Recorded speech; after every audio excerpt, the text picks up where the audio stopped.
Marie Sullivan stood under the dim lighting of the staff room in the basement, carefully fixing her brunette hair and straightening the collar of her uniform. Her 10 years of service at the Grand Imperial Hotel had taught her the importance of impeccable grooming. Staring at her reflection in the mirror, she let out a deep sigh. Her recently turned 30-year-old face bore the traces of years spent watching her single mother work tirelessly after losing her father at a young age. Yet, her eyes held a resilient strength, a testament to the unyielding spirit she had inherited from her Irish immigrant mother. Alongside this spirit, integrity and diligence had become deeply ingrained in her character. The sudden summons from the new owner, James Hamilton III, cast a shadow of unease over her heart. In just 3 months since his appointment, the atmosphere of the hotel had changed dramatically. The new policies, prioritizing efficiency, had driven away many longtime staff members. Each departure had left Marie with a pang of sorrow. Even more troubling was James's altered demeanor toward her. His once kind gaze had vanished, and now, even when passing her in the hall, he treated her as though she were a stranger. To Marie, this hotel was more than just a workplace. She had grown here since her late teens, starting as a dishwasher, moving on to being a waitress, and now serving as a senior staff member trusted with training newcomers. Many regular guests visited not just for the luxury but for Marie's warm smile and meticulous service. As she ascended the marble staircase step by step, she became acutely aware of her quickening heartbeat. It wasn't just anxiety over the summons, it was something more profound. 2 months ago, the feeling of climbing these stairs had been entirely different. She recalled her mother's words. Be proud to serve others, but never let it go to your head. Approach your work with gratitude, and it will guide your life. True to her mother's teachings, Marie had always approached her work with sincerity, cherishing even the smallest tasks. Finally, she reached the ornately decorated hallway leading to James's office.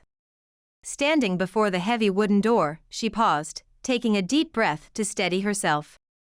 There used to be a special knock required to enter this door, but now, in her uniform pocket, she carried a charm she never went without, a worn silver pendant left by her mother. Touching it filled her with an inexplicable sense of courage. A cold voice from within broke her thoughts. Come in. Slowly, Marie pushed the door open. The office's interior had undergone a dramatic transformation since the previous owner's era. Gone were the warm furnishings and personal touches, replaced with a stark, modern, and impersonal design. Floor-to-ceiling windows provided a panoramic view of the city, and before them sat a sleek, state-of-the-art desk. Everything about the space felt cold, devoid of human warmth. James sat at his desk, his eyes fixed on the papers before him, not even acknowledging Marie's presence. His indifference felt deliberate, as if he intended to erase everything that had come before. Dressed in an immaculate tailored suit, James Hamilton III embodied the very image of a Harvard Business School elite. Marie stood quietly, waiting her turn. One of the lessons her mother had taught her was to be patient. Minutes passed before James finally looked up. The special warmth in his gaze that once seemed reserved only for her had vanished, replaced by a cold, impenetrable mask. His eyes betrayed no acknowledgement of her decade of service or her unwavering dedication. Ms. Sullivan, he began in a formal tone, let me explain the reason I called you here. Closing the file on his desk with an air of indifference, he fixed his gaze on her. Your contract is being terminated effective immediately. His words hung in the air like an icy weight, freezing the very atmosphere of the office. For a moment, Marie questioned her own hearing. Just a month ago, in this very office, James had held her hand and spoken of their future. Now, he looked at her with the detached coldness of a stranger. Terminated. Her voice trembled. Why so suddenly? I thought we. She struggled to keep her composure. To be precise, James interrupted, his tone curt as he turned his attention to the view outside the window. It's an immediate termination of employment. This hotel is entering a new era. Our new, efficiency-focused policies require us to cut ties with outdated relationships. The detached tone with which he uttered the word relationships tightened something in Marie's chest. Signing a few documents with an expensive pen, he spoke as if commenting on the weather, his tone casual and almost dismissive. "Until last month, you..." Marie began, but James slammed his hand on the desk, silencing her. "There's no need to revisit the past," he said, his voice unnaturally restrained, as though suppressing something beneath the surface. "This is purely a business decision, Ms. Sullivan." He emphasized her last name with an almost cruel precision. "I suggest you refrain from letting emotions cloud your judgment." Memories flashed through Marie's mind like a montage, the late-night meetings in his office, whispered promises, and his words. "Someday, for sure." Were they all lies? "How cold you've become," she said softly, but her tone carried a quiet strength. As if none of it ever meant anything. "None of it?"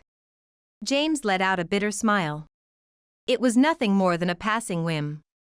Someone of your lower status could never have expected anything lasting." Those words cut straight through Marie's heart. She gripped her mother's pendant tightly, and in her mind, her mother's words echoed, "Be thankful and approach everything with care." But now, following that lesson seemed almost impossible. "I understand," Marie replied quietly. She fought desperately to keep her voice steady. "This is your choice, then." By now, James had already turned his back on her, beginning a conversation on the phone.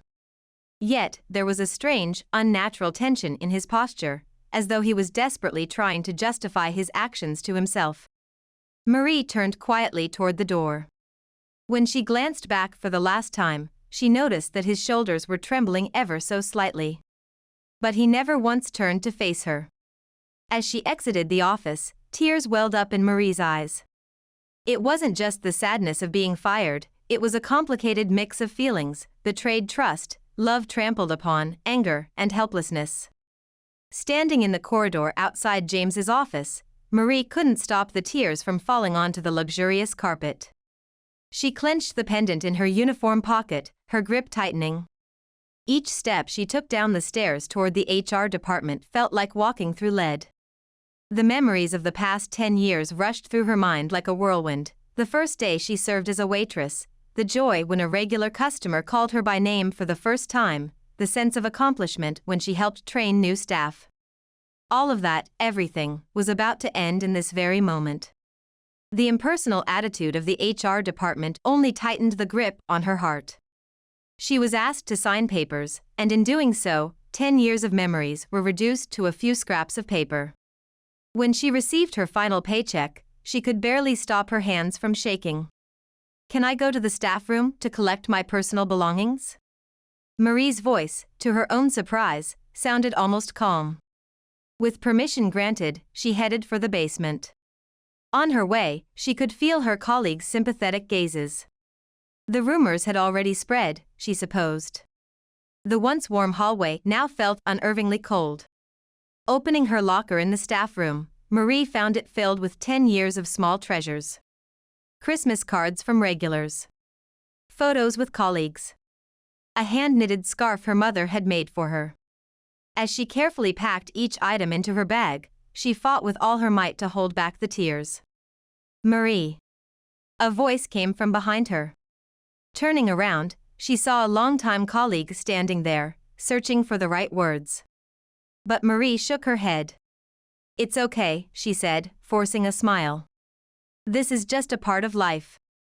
Marie took off her uniform and changed into her casual clothes. As she folded the uniform she had worn for 10 years, a strange sensation washed over her. This uniform had been a part of her identity. Letting go of it felt like losing a part of herself. On her way to the employee exit, she took one last look at the front lobby. Beneath the grand chandelier, the new staff members were bustling about, busy with their work. Her place here was no longer hers. As she pushed open the heavy glass doors and stepped outside, a cold wind brushed her cheek. Holding her bag tightly, Marie looked up at the sky. The space between the towering buildings seemed oddly distant. "Goodbye," she murmured softly. Looking up at the Grand Imperial Hotel building one last time, Marie could only take the first step into her new life. Little did she know, however, that within her, a new life was growing, and that it would soon change everything she knew. A few days after her dismissal, Marie was searching for a new job. However, the nausea and fatigue she had been feeling since the morning made even walking difficult. "I've been feeling off lately," she thought as she made her way to the small restaurant, Tony's Kitchen, where she used to go often. It was a popular spot for the hotel staff, and Marie had hoped to see some old colleagues. But as she entered the restaurant, an unexpected conversation reached her ears. At a table by the window, the hotel restaurant staff was speaking excitedly. "I saw James Hamilton's fiancée. Her name's Elizabeth Montgomery. She's the daughter of the real estate mogul." Marie stood frozen, as if her feet had been nailed to the floor. A sharp, tightening sensation gripped her stomach. "She's a graduate of Stanford, such a smart woman." "I hear their wedding's in 3 months," one of them said. "Yes, they're the perfect match." "James's father is overjoyed," another added. The conversation continued, but to Marie, it sounded distant, as if muffled by the roar of a storm. Marriage, in 3 months. That phrase hit her like a hammer to the head. "Elizabeth came to the hotel last week. She's perfect, elegant, and refined," they continued. "Exactly. Maybe that's why James cleared out the old staff. He probably wanted a new atmosphere, one more fitting for the new era." Marie leaned against the wall. The sudden nausea and dizziness made it hard for her to keep her balance. "So that's why she whispered, wiping the sweat from her forehead with trembling hands. "The wedding is going to be the event of the century. Everyone in high society will be invited," one of them said. "Of course. The Montgomery and Hamilton families, 2 of the biggest dynasties coming together," the other replied. The conversation continued with much flair, but it seemed that Marie's world was being engulfed by darkness. The nausea and fatigue she had been feeling for weeks, and her relationship with James. Everything seemed to point toward one terrifying possibility. Could it be? She placed her hand on her stomach. She felt the truth, something she hadn't noticed, or perhaps hadn't wanted to notice, begin to take shape inside her. As she tried to leave the restaurant, another wave of dizziness struck. Clutching the wall, Marie attempted to take a deep breath. But it felt as though the air couldn't reach her lungs. I'm pregnant." The thought flashed in her mind, and the world began to spin. Marie felt her consciousness slipping away. The last thing she saw was the ceiling of the restaurant and people rushing toward her. Then, she collapsed onto the cold tile floor. Just before losing consciousness, Marie realized her life was heading in an irreversible direction. People began to gather around Marie, who lay motionless on the floor. Someone called for an ambulance, and another person placed a jacket under her head. Her face, now pale and drenched in cold sweat, was a grim sight. "That's Marie from the Grand Imperial," one person whispered. "Yes, I heard she was fired last week," replied another. The murmurs floated around, but nothing reached Marie's ears anymore. As the sirens of the ambulance grew louder, the restaurant staff scrambled through her bag, trying to find an emergency contact. All they found were scraps of a newspaper ad and an old silver pendant. "No family? I've never heard of any. She always worked alone, I think." The conversation revealed the depth of Marie's loneliness. When the paramedics arrived, they quickly assessed her condition. "Her blood pressure is dangerously low. We need to get her to the hospital immediately." As medical terms filled the air, Marie was lifted onto a stretcher. Inside the ambulance, as a young paramedic prepared to insert an 4 into her wrist, he looked puzzled. "There's a possibility she's pregnant." His words shifted the atmosphere in the ambulance, as though they had just revealed a deep secret. Streetlights passed by outside the window one by one.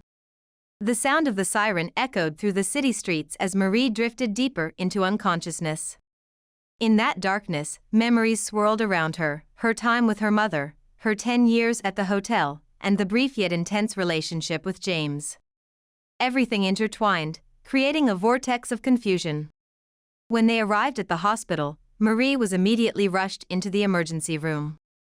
Doctors began running tests, but there was no one there to hold her hand. Lying on the bed, she seemed to embody the solitude of the city itself. The test results are in. The young intern reported to the attending physician. The patient is in the early stages of pregnancy. And he hesitated for a moment. There are multiple fetal responses.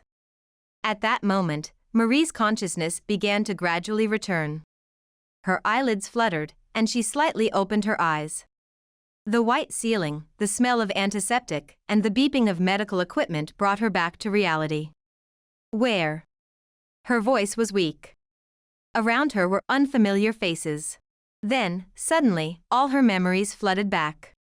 The conversation at the restaurant, James's marriage, and the new life that might be growing inside her. Marie closed her eyes again. But this time, it wasn't from fainting, it was from a desire to briefly escape reality. A single tear ran down her cheek, signaling the beginning of the trials she would soon face. In the white hospital room, Marie desperately tried to understand the doctor's words. "It's triplets." The words echoed in her mind as if they were coming from a distant place. "You are in your first trimester." The doctor continued cautiously. "However, a triplet pregnancy carries higher risks and requires special care." Marie placed her hand on her abdomen. She still couldn't feel any change. Yet the fact that 3 lives were growing beneath it was about to change her world entirely. 3 babies. Her voice trembled. The nausea, fatigue, and physical changes she'd been experiencing, all the mysteries were suddenly solved. But that answer brought her new fear. The doctor continued to flip through the test results while giving a more detailed explanation. "With a multiple pregnancy, you'll need more care than with a typical pregnancy.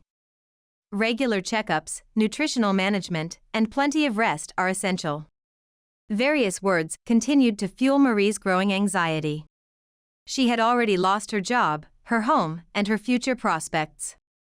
The thought of raising 3 children in this state weighed heavily on her heart. "What about the costs?" she asked hesitantly. Marie saw the doctor's expression cloud for a moment, and she already understood the answer. High medical bills, special care, and the costs of raising children after birth. It was clear it would be an astronomical amount. "Do you have insurance?" the doctor asked.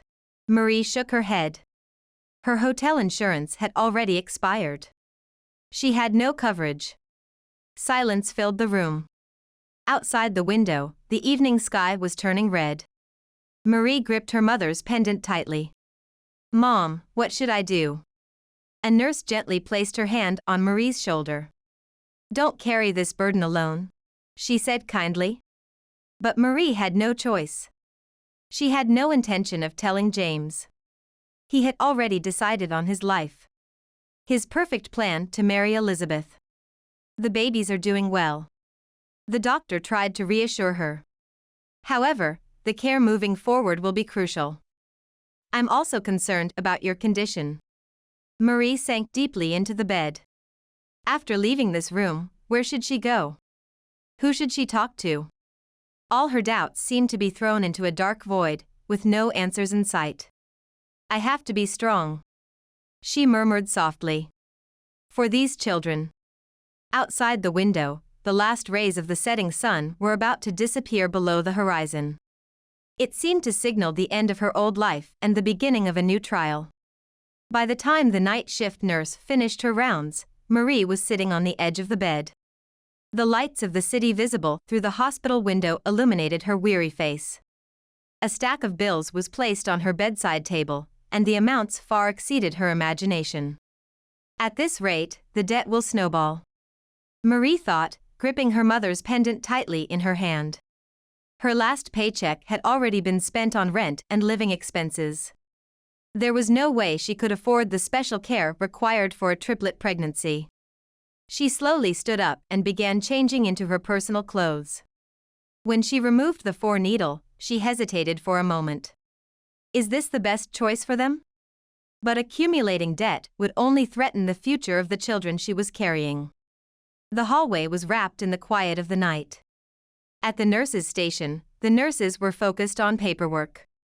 Marie leaned against the wall, stealthily making her way toward the emergency exit. Where do you think you're going? Suddenly, a voice came from behind her. She turned to find an older nurse standing there. Marie was at a loss for words. I don't have a way to pay. Marie's voice trembled. I can't keep accumulating debt like this. The nurse sighed deeply. You should consult with the medical social worker. There's a good chance you could get some support. But Marie shook her head. I can't ask for help. Her words trailed off. Memories of waiting for hours in medical social worker offices with her mother when she was a child, only to have the support ultimately denied, came rushing back. She would never forget the image of her mother, holding back tears while sitting on a cold office chair. I can't endure that kind of disappointment again. Marie whispered. Raised by a single mother who worked desperately, she had developed a deep mistrust of the system. Things are different now. The nurse said gently. At least, let's wait until morning. Then, we can make a decision after the doctor's consultation. Marie gazed out of the window. Her mother had raised her alone. And now, she carried 3 lives within her. Mother never gave up. Neither will I. Until tomorrow morning. She answered quietly. I'll think of something by then. On her way back to the hospital room, Marie was deep in thought about her choices. Clutching her mother's pendant, she wondered. Mom, am I making the right choice? What can I do for these children? Lying in bed, she stared at the ceiling. The struggles her mother had faced were now hers to bear. The weight of that and the anxiety of an uncertain tomorrow tightened around her heart. As the morning sun began to shine through the hospital window, Marie was staring at the bills. Just then, the door to her room gently opened. An elderly woman entered. Her reddish-brown hair, streaked with gray, was neatly groomed, and her dignified appearance and the kindness in her expression left a strong impression. Marie Sullivan? The woman quietly approached. I'm Grace Winters. I run a cafe next to the restaurant where you collapsed yesterday. Marie looked confused. How do you know about me? I heard about you from regular customers who come to my cafe. Mrs. Winters explained, sitting in a chair. They always spoke highly of your courteous service and the trust you earned from them. Marie lowered her gaze in silence. The memories of her former job tightened her chest. You don't need to worry about medical bills, Grace said in a calm voice. I will cover them. But why? Marie's voice shook in surprise. Why would someone like you help someone like me? Grace smiled. I've been in a similar situation. After losing my husband, I had to give up a large hotel restaurant, and at that time, a kind stranger helped me. Marie was speechless. In Grace's eyes, there was a mix of past pain and the strength she had found in overcoming it. This is not charity. Grace continued gently. Would you be willing to work at my cafe? I need someone with your experience and skills. Tears welled up in Marie's eyes. It was more than just an offer of help. It was a dignified proposal that wouldn't hurt her pride. But I'm pregnant, Marie said nervously, placing her hand on her abdomen. I know, Grace answered warmly. My cafe is a place where you can work according to your condition. The shifts can be adjusted flexibly. Outside the window, a new day was beginning. Marie held her mother's pendant tightly. How would her mother have received this kindness? Thank you, Mrs. Winters. I don't know what to say. Marie choked on her words, overcome with emotion. I'm truly grateful for this opportunity. Grace nodded with satisfaction. Then, here, she said, offering an envelope. Inside was the amount needed to cover the medical expenses. As Marie took the envelope, she felt hope for the first time in a real sense. It was not just financial relief, but the joy of having her dignity as a person recognized. There will be many challenges ahead, Grace said as she stood up. But you're not alone anymore. Those words resonated warmly in Marie's heart. Her mother's pendant felt warmer than ever. It was the promise of a new beginning. However, in the dead of night, a sharp scream echoed through the hospital corridor.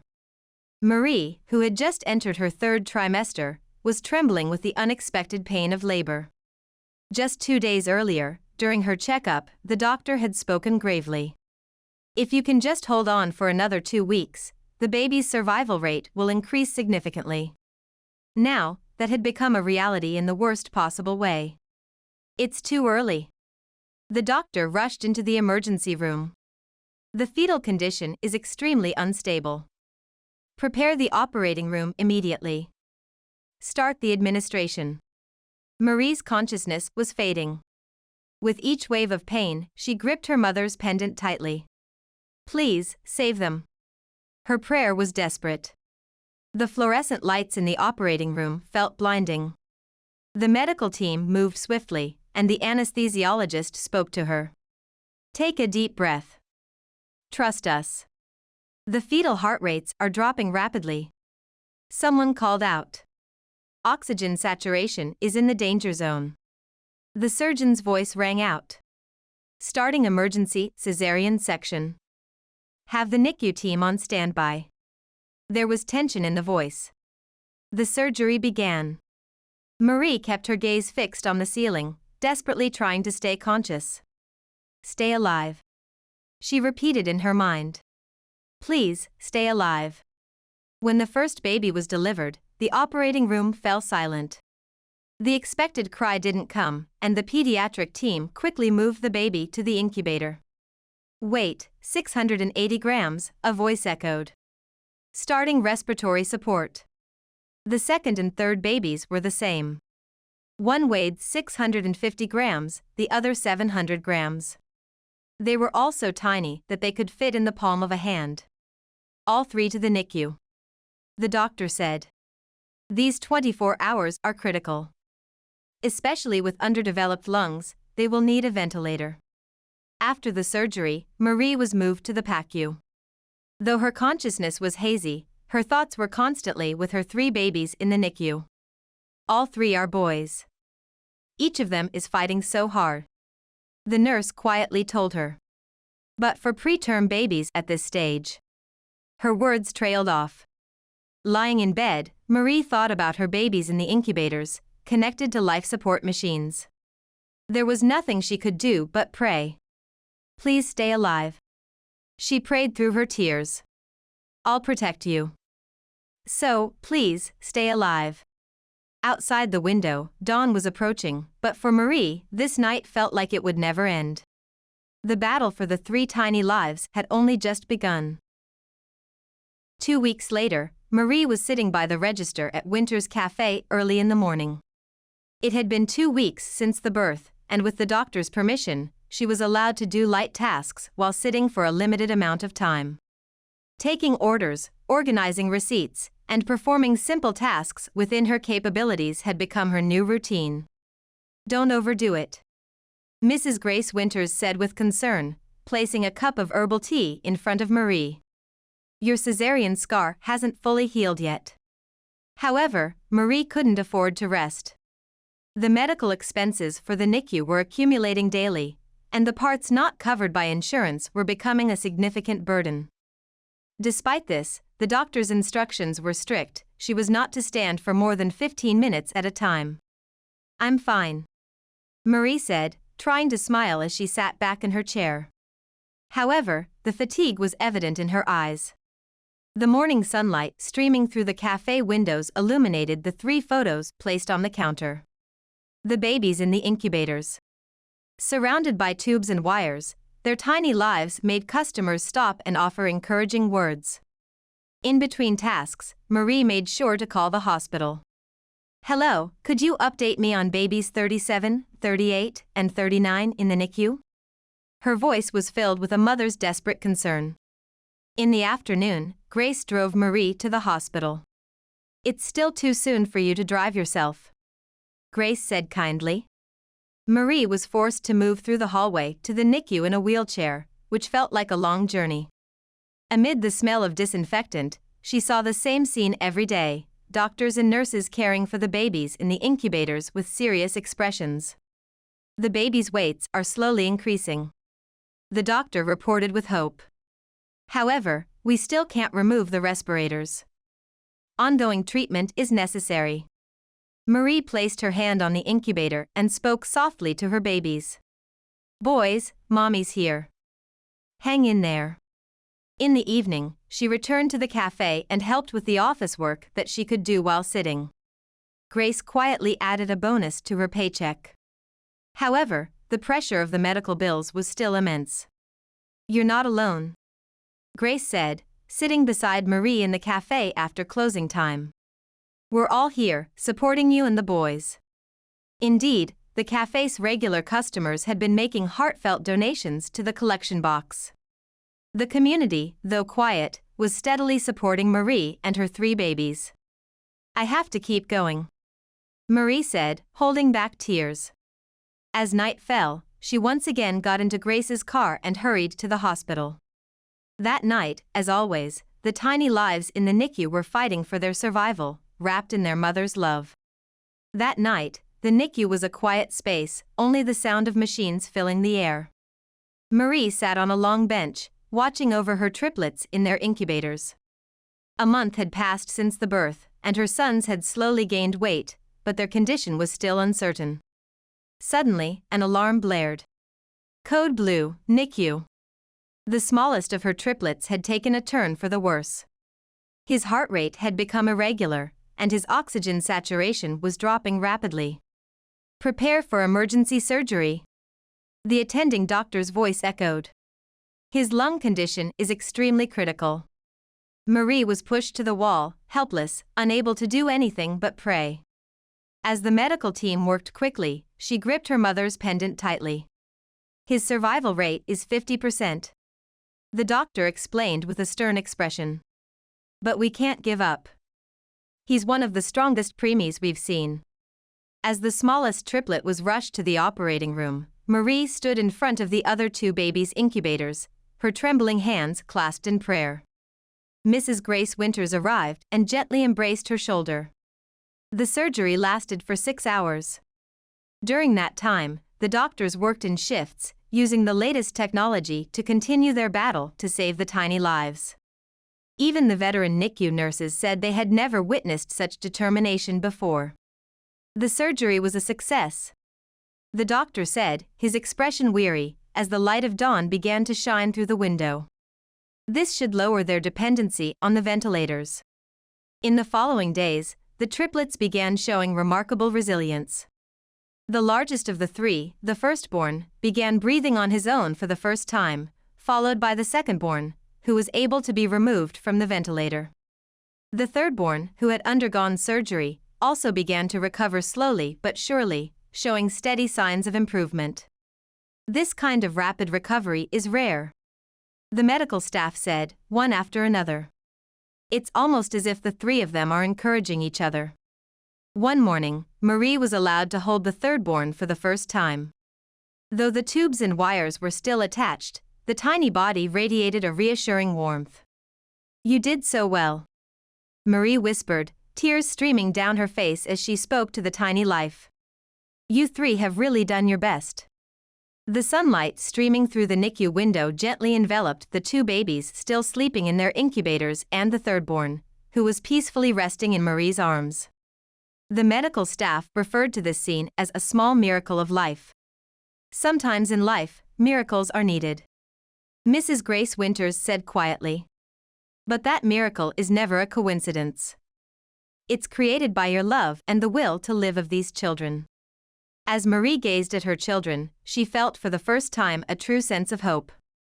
The long journey ahead was still uncertain, but the hardest part was behind them.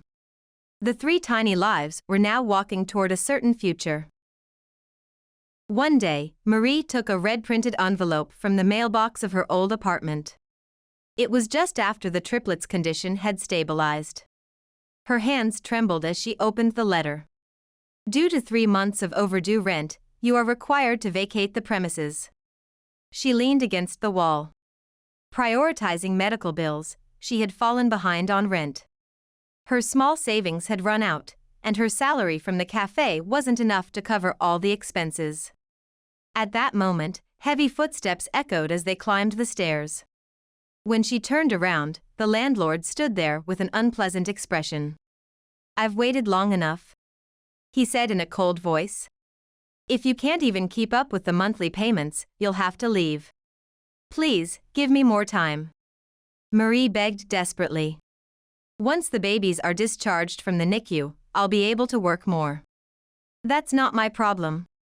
The landlord shook his head.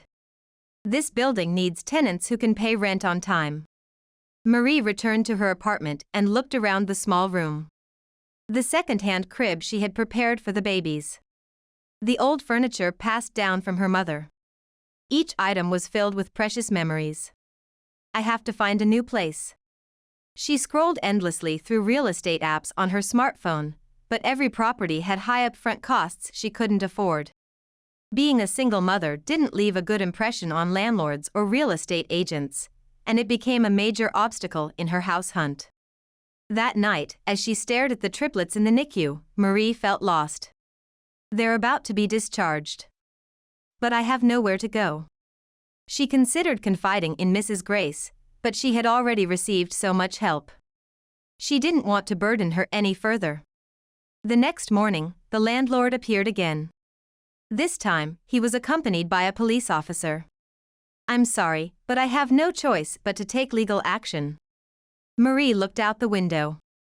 The city was filled with towering high-rises, and among them was the Grand Imperial Hotel, where everything had changed for her. "But I won't give up." She clutched her mother's pendant. "For these children, I'll find a way." Just then, her phone rang. It was a call from the NICU. "Marie, good news.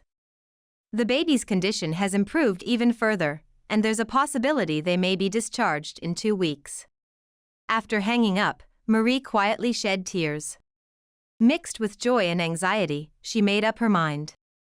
Tomorrow, she would tell Mrs. Grace everything. She would set aside her pride and ask for help. As a mother, she knew it was the right thing to do.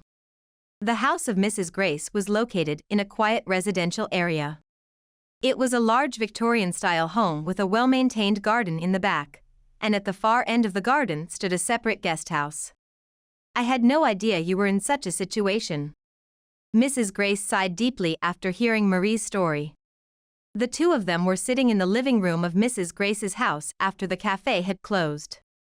"Grace, I'm sorry for keeping this from you." Marie raised her head and said honestly, "I was trying to carry it all on my own." "You don't have to apologize," Mrs. Grace said as she stood up and gazed out the window toward the backyard. "Actually, I have a suggestion for you." She pointed to the guest house at the far end of the garden.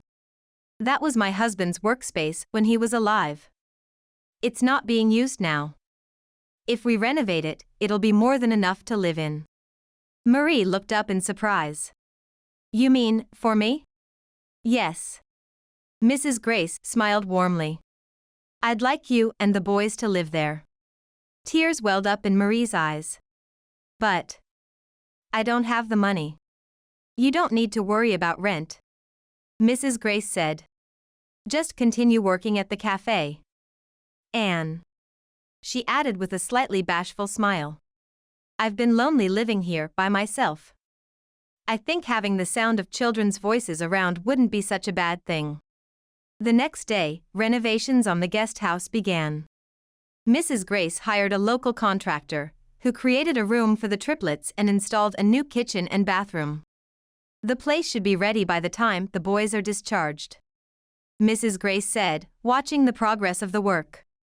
Marie was overwhelmed with gratitude, unable to find the right words. This wasn't just about providing a home, it was about meeting a new family.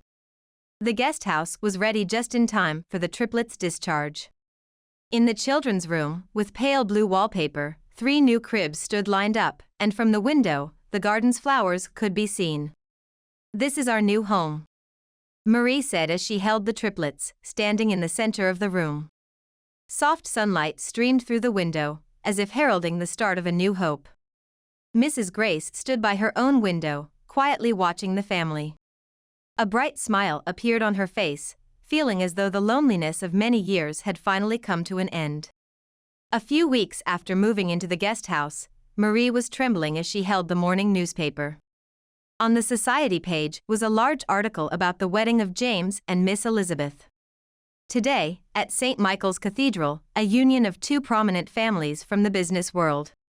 "Are you really going?" Mrs. Grace asked, looking concerned. "I have to," Marie replied quietly. "For these children." Nurse Sarah, who had been in charge of the triplets' care in the NICU, was also there. Having heard Marie's decision, she volunteered to accompany her. "As a healthcare professional, I will ensure the baby's safety." 2 hours before the wedding, the area around St. Michael's Cathedral was already enveloped in a tense atmosphere.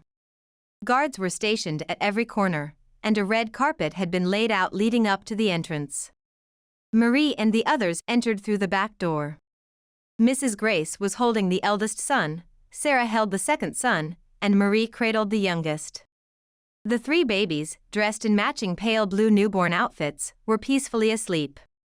Inside the cathedral, the atmosphere was as if it had come straight out of a fairy tale.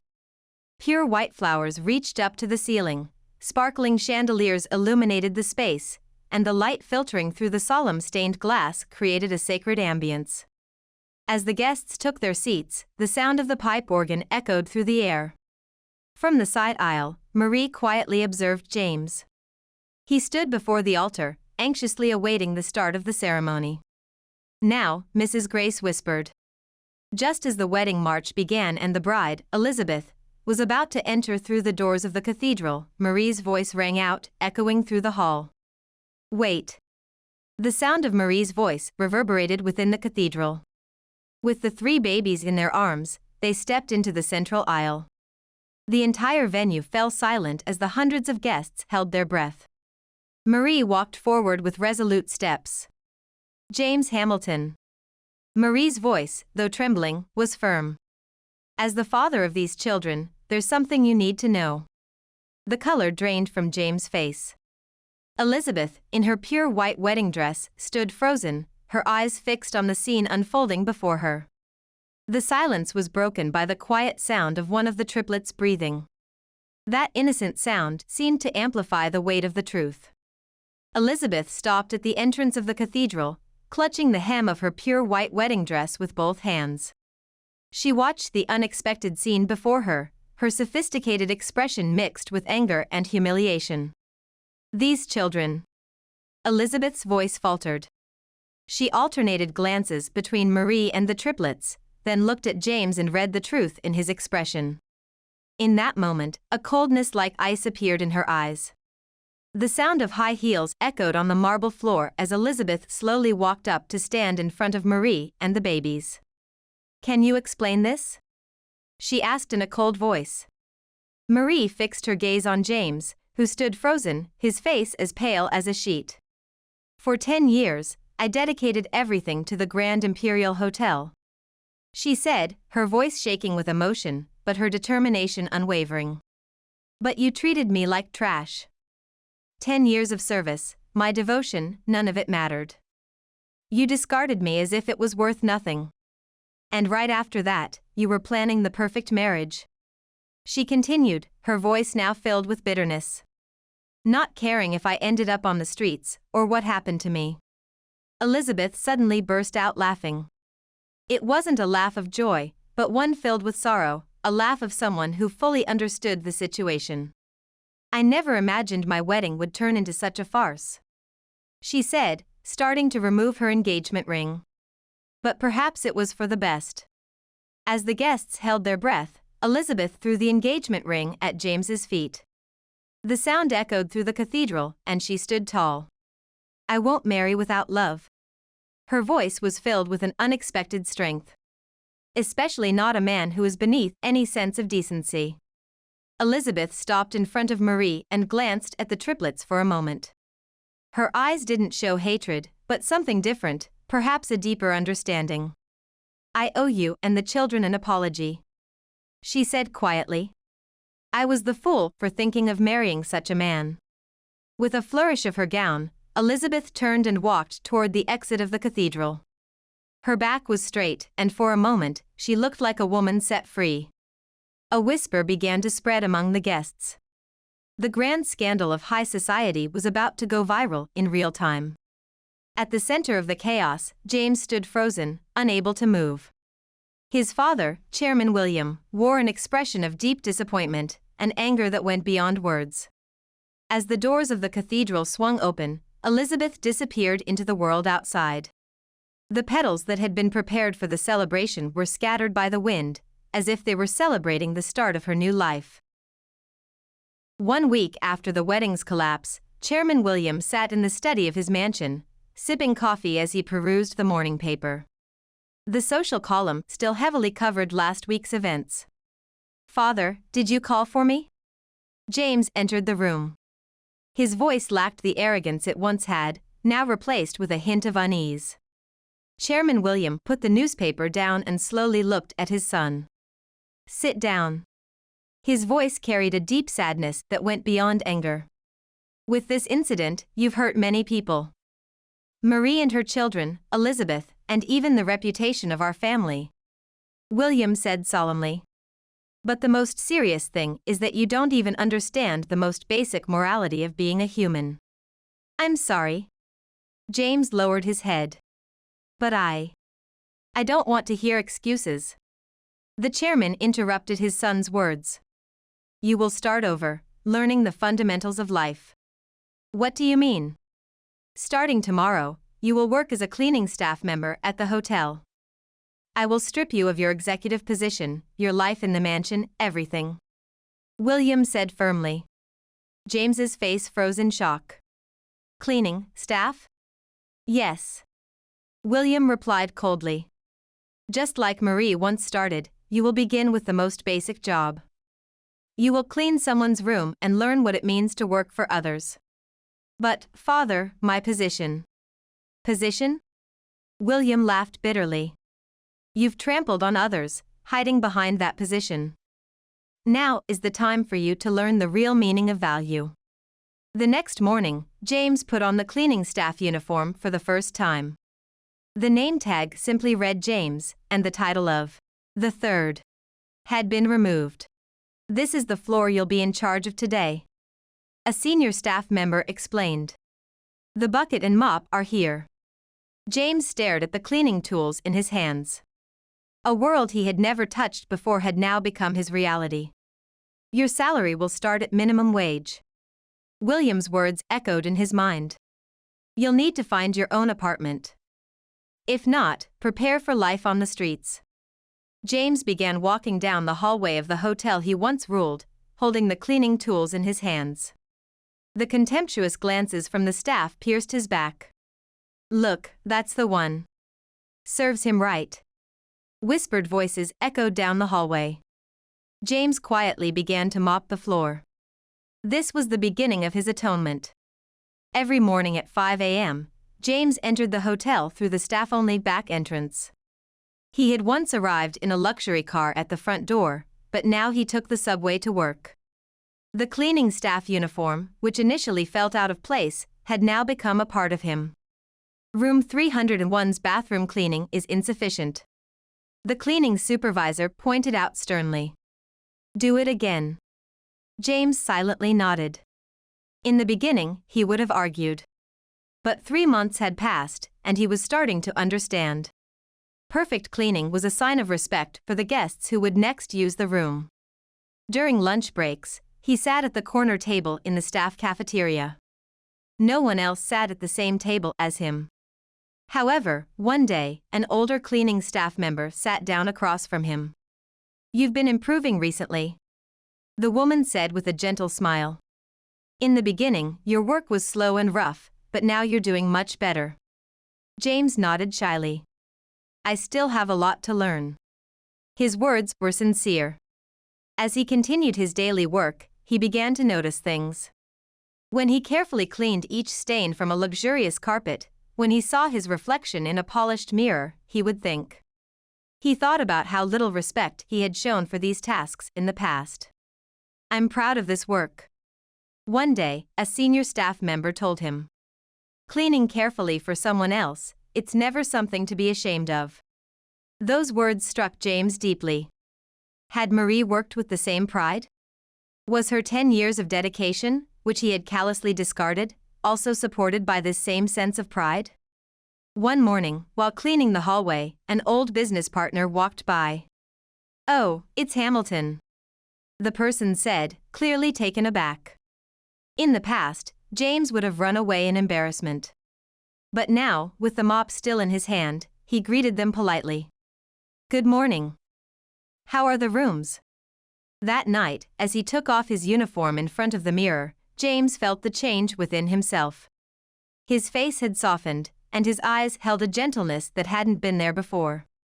During his monthly meeting with his father, Chairman William quietly observed his son's changes.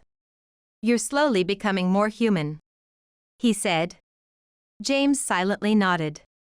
He was now learning the most important lesson of his life. It wasn't about status or money, but about the value of being human. And he was also beginning to understand the precious things he had lost. When the triplets turned 3, they began attending a local preschool, and Marie's life finally started to show signs of ease. Her days spent in Lady Grace's cottage were stable, and her work at the cafe was progressing well. One evening, Lady Grace called Marie into her office and brought up an unexpected topic. "It's about Tony's kitchen next door." Lady Grace began quietly. "Tony has decided to retire. He'll be turning 75 next month, and it's becoming difficult for him to continue running the restaurant." Marie gasped. That place was where she had experienced a pivotal moment in her life. "Actually, that property belongs to me," Lady Grace continued. 30 years ago, my late husband lent it to his friend Tony, and yesterday, Tony came to me for advice. He wants to entrust the restaurant to someone he can trust." Lady Grace turned to face Marie. "I want to entrust it to you." Marie was speechless. Indeed, her cooking on the lunch menu at Winter's Cafe had been highly praised by regular customers. In particular, her modern twist on traditional Irish dishes had garnered many fans. "But I don't have the capital or the experience," Marie began. "I'll provide the funding," Lady Grace answered immediately. "And as for experience, don't you already have more than enough? Haven't you learned anything in your 10 years at the Grand Imperial?" Her words made Marie's heart swell. She had, indeed, witnessed the operation of several high-end restaurants while working at the hotel. And under Lady Grace's mentorship, she had also acquired management know-how. "But when I think about the triplets..." Marie hesitated, her thoughts turning to the future of her children. "You should show your children the courage to pursue their dreams," Lady Grace said, standing by the window. "I don't have children, but you and the triplets are like family to me." Over the next few weeks, Marie discussed the idea with Tony. He gladly agreed to teach her everything: recipes, suppliers, and customer relationships. "This restaurant has been my life," Tony said, nostalgically looking around the restaurant. "That's why I want to pass it on to the next generation properly." Marie carefully planned out her steps. During the day, she continued to work at the cafe, while at night, she learned to cook from Tony and absorbed the management skills. After putting the triplets to bed, she spent her evenings researching new menus. 6 months later, Tony's Kitchen quietly closed its doors. After another 3 months of renovation, it was ready to reopen as Marie's Harvest. On the night before the opening, Marie stood in the empty restaurant. In the very spot where she had once collapsed, she was now about to take the first step toward a new life. The mysteriousness of fate filled her with quiet emotion. "Mom, the restaurant is so pretty," her second son said, his eyes heavy with sleep. The children, already in pajamas, were being held by Lady Grace. Marie smiled. As a mother, and now as a chef, she was about to take a sure step forward. Marie's Harvest had been open for nearly a year. The menu, which combined traditional Irish dishes with modern twists, had become a hit among the local food enthusiasts. "Marie, there's another interview from the local paper," Lady Grace called out as she entered the restaurant, holding a newspaper. "It says you're nominated for Best Local Restaurant of the Year." Marie was in the kitchen, tasting the new soup for the menu. "I can't believe it's happening this quickly." Tears welled up in her eyes. The success of the restaurant had brought significant changes to her life. She was now able to set aside education funds for the children, pay off medical debt, and repay Lady Grace's investment earlier than planned. "You don't need to rush the repayments," Lady Grace often told her. But Marie was determined to repay her debt of gratitude. Lunchtime brought in a steady stream of regular customers, and by evening, the restaurant was so popular it was hard to get a reservation. However, what Marie was most proud of was the relationship she had built with her staff. "Marie, one day I want to own my own restaurant like you." A young waitress spoke of her dream. Marie, seeing her younger self in the girl, offered kind words of advice. The triplets spent their time in a small play area set up in the corner of the restaurant, doing their homework or reading books. Occasionally, regular customers would wave at the children, and Marie felt a deep sense of fulfillment knowing her sons were growing up loved by the community. One day, she received a call from the local Chamber of Commerce. "We'd like you to be a mentor for our Women Entrepreneurs Support Program." "Do I have the qualifications for that?" Marie hesitated, but Lady Grace gently pushed her forward. "Your experience will surely be an inspiration to others." On weekends, fresh vegetables from nearby farms were delivered directly to the restaurant. "If it's Marie's place, we know she'll turn our vegetables into the finest dishes." The farmers trusted her completely. On the walls of the restaurant, there were photos documenting the triplets' growth. The preschool recital, their first swimming lessons, birthday parties, alongside those were photos from the opening day. Lady Grace, the staff, the regular customers. Everyone's smiles were a testament to Marie's new life. "Mom, we grew up here, didn't we?"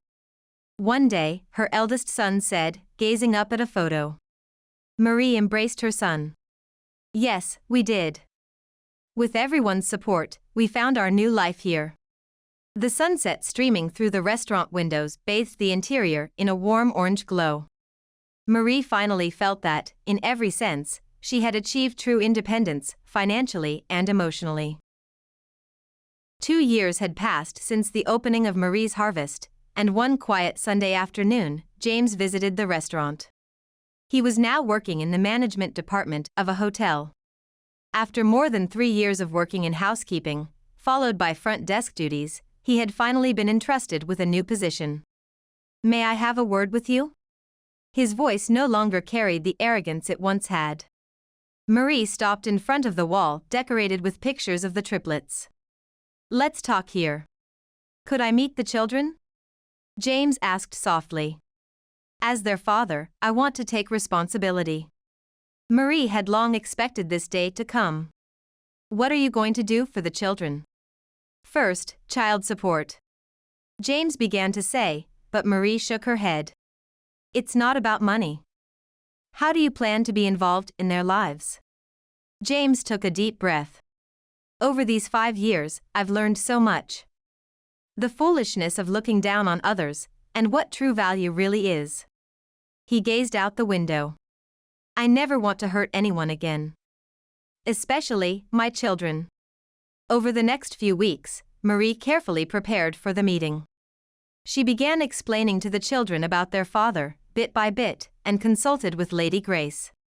The first meeting took place in Lady Grace's garden. At first, the triplets were cautious of the unfamiliar man. But James, without rushing, took slow steps in building a relationship with the children. "Children need a loving father," Lady Grace said one day to Marie. "He has changed. You should give him that opportunity." As time passed, the visits became regular. On Sunday afternoons, James took the children to the park or the zoo. Marie kept her distance but watched over them. "Hey, Mom." One day, the second son asked. Why doesn't Dad live with us? Marie embraced her son. Sometimes, living apart can make a family stronger. In addition to child support, James set up an education fund for the children. But more importantly, it was the quality of time he spent with them. He made sure to understand each of the triplets' individual personalities and interacted with them accordingly. We may not be like other families, Marie said to James one day. But that's okay. As long as the children are happy. A new photo was added to the restaurant's windowsill. The triplets playing at the park, with James standing beside them, watching over them. It wasn't a perfect family picture, but it was a moment filled with genuine love. People can change, can't they? Lady Grace said as she looked at the photo. Marie nodded quietly. The pain of the past would never fully disappear. But the future was always full of new possibilities. They had each found their own path to happiness and were building a new family in their own way.